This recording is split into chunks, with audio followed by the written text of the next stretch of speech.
Boa noite, pessoal. Nós somos o Grupo 5 e hoje vamos apresentar para vocês a proposta de projeto para análise de risco integrado do afundamento do navio MV Stellar Banner na costa do Maranhão. Aqui está um breve roteiro da nossa apresentação, que consta de introdução, objetivos da análise, a metodologia, os resultados esperados, as considerações finais e as referências. Então, a caracterização do acidente.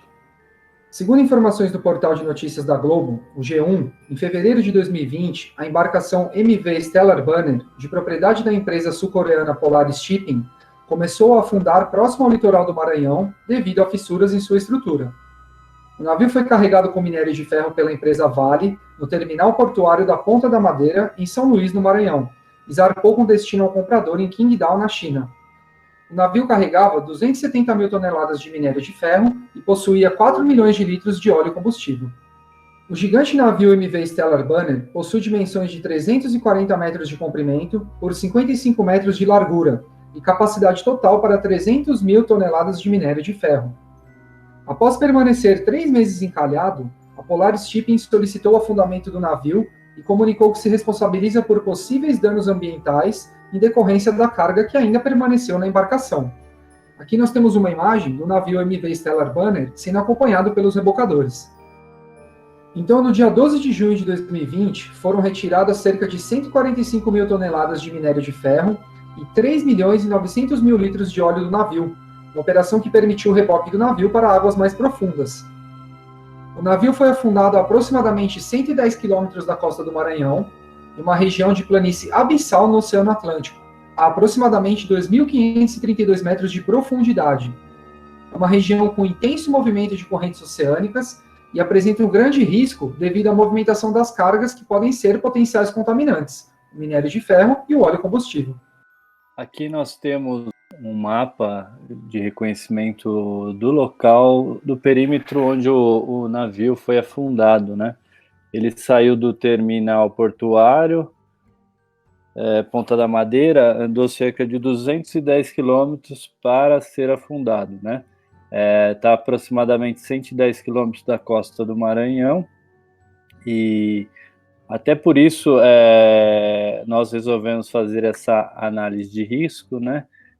Justamente porque pode atingir a costa do Maranhão, os contaminantes e outras áreas da região também. Nós temos uma movimentação de pessoas, né, e tem o ambiente marinho também que pode ser afetado, tem os estuários, enfim. 110 quilômetros da costa, ali está na zona especial econômica, onde o Brasil é responsável. Os contaminantes presentes no navio eram minério de ferro, de acordo com a Vale, hematita e magnetita. O ferro é um elemento metálico que ocorre em águas naturais, oriundos da dissolução de compostos ferrosos de solos arenosos, terrenos e de aluvião ou pântanos. Nesse tipo de solos, a matéria orgânica se decompõe consumindo oxigênio e produzindo gás carbônico, o qual solubiliza os compostos de ferro, como o minério, por exemplo. Nos nossos estudos, nós vamos ver se o minério de ferro ele vai se tornar contaminante no local. Os combustíveis e óleos são hidrocarbonetos. Os hidrocarbonetos eles podem ser classificados em 4 grupos conforme a sua composição molecular. Os aromáticos são os HPAs, que são os combustíveis e óleos, e eles são compostos por anéis aromáticos formados por 2 ou mais anéis benzênicos constituídos exclusivamente por átomos de carbono e hidrogênio. Os HPAs são poluentes orgânicos predominantes nos sedimentos de ambientes marinhos e de água doce.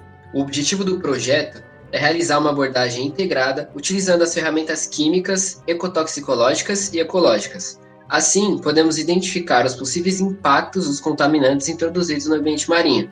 Depois do acidente e o afundamento do navio Stellar Banner, a região da costa do Maranhão fica vulnerável. Assim, com essa análise integrada, a gente pode determinar parâmetros para que as devidas ações sejam tomadas, a fim de impedir que os efeitos negativos se perpetuem. Nós definimos um mapa amostral, né, tirando como base aonde o navio foi afundado, tendo em vista que ele tem 340 metros. Nós fizemos uma circunferência, um raio de 5 quilômetros, e a gente posicionou 24 postos de monitoramento, onde nós faremos coleta de sedimento e de organismos, né? Nós focamos os primeiros 250 metros próximo do navio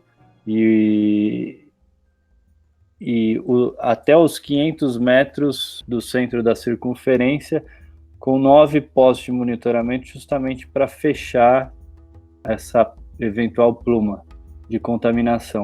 Aqui a gente tem a eventual pluma de contaminação, lembrando que a costa do Maranhão está a oeste, né, de onde o navio foi afundado.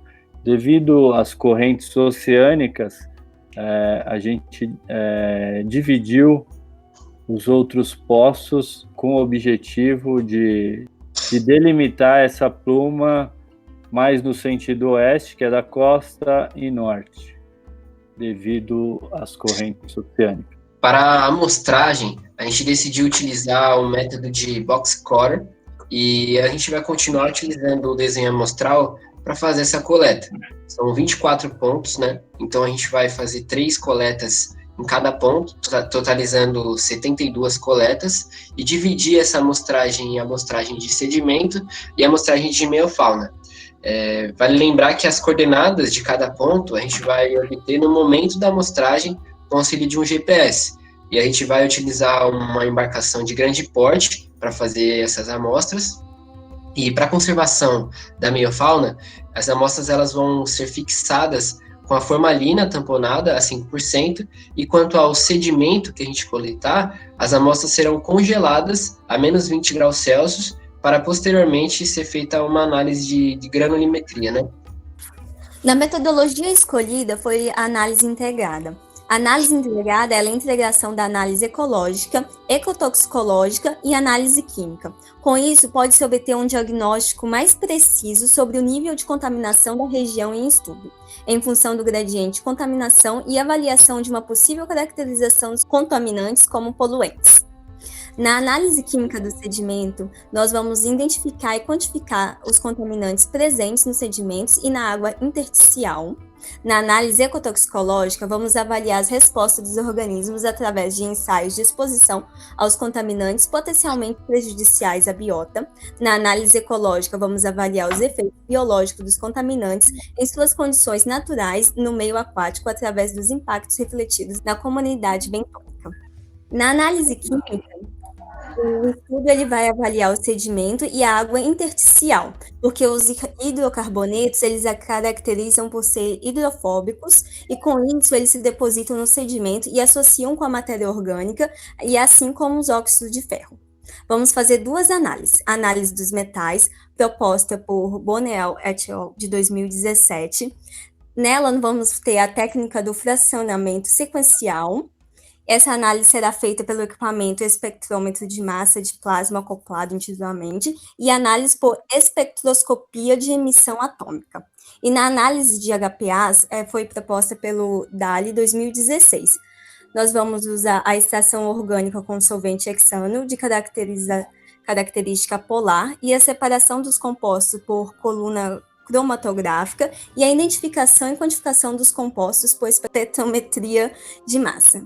Então, na análise ecotoxicológica, a gente vai utilizar uma análise que é frequente, com larvas dos ouriços do mar, né? Eles são utilizados junto à análise de água intersticial presente nos sedimentos.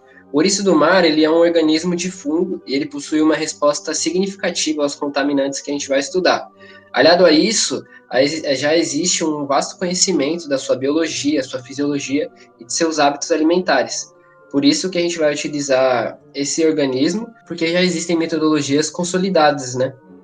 Na análise ecotoxicológica, vamos fazer um ensaio para avaliação do efeito agudo e um ensaio para avaliação do efeito crônico, utilizando no efeito agudo o protocolo da UZEPA de 1991. E no efeito crônico, a nossa análise será apoiada pela norma técnica ABNT-NBR 15.350 de 2012, Porém, na análise do efeito crônico, nós vamos utilizar os ouriços do mar durante o período do seu desenvolvimento embriolarval. O Nemátoda é um grupo da meiofauna e são grandes representantes da comunidade bentônica no segmento de mar profundo. Os nematóides possuem características que os classificam como bons indicadores para a qualidade ambiental, como a larga distribuição, curto tempo de vida e ciclo reprodutivo e alta biodiversidade. Por esses motivos, muitos estudos têm demonstrado que eles são ótimos bioindicadores. Na análise ecológica, será utilizado o índice de maturidade, proposto por Porges. Ele é um índice semi-quantitativo que se baseia nas características ecológicas e reprodutivas do Nemátoda, onde se classifica as famílias de Nemátoda em uma escala de colonizadores persistentes, representado pela sigla CP, e que vai de 1 a 5. Nesta escala, no grupo CP1 estão os colonizadores extremos, ou seja, as espécies mais tolerantes à variação ambiental, possuem um ciclo de vida mais rápido. A escala seguirá um gradiente até o grupo CP5, onde estão as espécies mais persistentes, caracterizadas por um maior tempo de vida e um ciclo de vida mais lento. De forma prática, o índice é calculado pela média ponderada dos valores individuais CP, que são baseados na taxa de reprodução, capacidade de colonização e tolerância à perturbação da espécie. Portanto, o menor valor do índice de maturidade indicará um maior impacto da perturbação, e este também vai ser avaliado posteriormente com a presença ou desaparecimento de determinadas espécies. Bom, em relação aos resultados, na análise química do sedimento, espera-se identificar os contaminantes liberados pelo navio naufragado, que são os HPAs e óxidos de ferro, identificar em que níveis eles estão presentes e como eles estão distribuídos no local de estudo. Os HPAs e os metais traço, eles tendem a se acumular no sedimento e a se associar à matéria orgânica, ficando assim mais biodisponível para a ingestão da fauna. Porém, seus efeitos tóxicos no ambiente só podem ser avaliados através da realização de ensaios de exposição dos organismos aos contaminantes identificados. E isso nós vamos conseguir com a análise ecotoxicológica. Então, nessa análise, através dos ensaios ecotoxicológicos, é esperado encontrar maiores níveis de toxicidade na análise de fecundação e nos embriões do ouriço, que foram expostos aos contaminantes, nos pontos de amostragem que estão mais próximos ao local do acidente. Porém, esses ensaios eles são considerados reducionistas, pois eles ficam no nível individual, e por eles serem também manipulados em ambiente controlado, que são os laboratórios. Ou seja, eles não refletem a complexidade real de exposição dos organismos no ambiente. Então, isso nós vamos conseguir com a análise ecológica. Nessa análise, espera-se que o índice utilizado ele mostra uma tendência de empobrecimento da meiofauna, que representa a comunidade bentônica, de acordo com a crescente concentração de contaminantes, refletindo os impactos no ecossistema da região. A expectativa é que a contaminação por metais elas podem apresentar efeitos mais duradouros devido à sua não degradação, e assim persistir no ambiente em comparação aos HPAs, podendo ocasionar bioacumulação na comunidade bentônica e a posterior biomagnificação ao longo da teia trófica. Então, para concluir, foi necessário então fazer essa análise integrada das três análises realizadas. Isso vai nos permitir um panorama mais geral do possível risco ecológico que está ocorrendo no ecossistema da região, nos aproximando mais do entendimento da complexidade real das relações entre as comunidades de organismos e o ambiente, necessários para o entendimento e monitoramento da contaminação na região, onde os resultados apresentam informações muito importantes para guiar eventuais tomadas de decisões. E dessa forma, é importante destacar que os impactos locais aos organismos, se acumulando na teia trófica, eles podem prejudicar não somente a vida marinha no entorno, mas também as comunidades humanas que se alimentam desses organismos, refletindo assim impactos ambientais, sociais e econômicos. Aqui estão as referências que nós usamos na apresentação. Obrigada!